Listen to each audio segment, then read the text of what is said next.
زندگی کا ایک ایک لمحہ قیمتی ہے۔ یہ آخرت کی زندگی کمانے کا سامان ہے۔ اس کا دین سے تعلق ہے، اسے دین والوں سے سیکھو۔ دنیا ضرور کماؤ، حلال کماؤ، اچھا مال حاصل کرو۔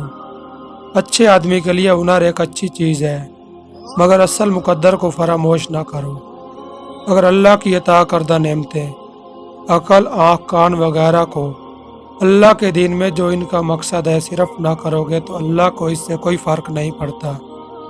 یہ تو تمہارا اپنا نقصان ہے۔ انسان کی اچھی یا بری کارکردگی میں اہم ترین کردار اس کے میسر ماحول کا ہوتا ہے۔ اصل ایمان یہ ہے کہ جب انسان کے دل میں بے حیائی کا خیال آئے تو رب تعالیٰ سے حیا کرے اور اس سے شرمائے۔ ہر بندے کو صرف اپنے لیے نہیں بلکہ دوسروں کی مدد کے لیے پیدا کیا گیا ہے۔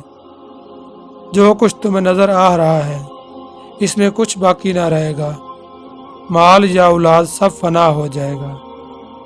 جو انسان اپنے ارادے کا پکا ہو وہ دنیا کو اپنی مرضی کے مطابق ڈال سکتا ہے اور اپنی منزل کو حاصل کر سکتا ہے۔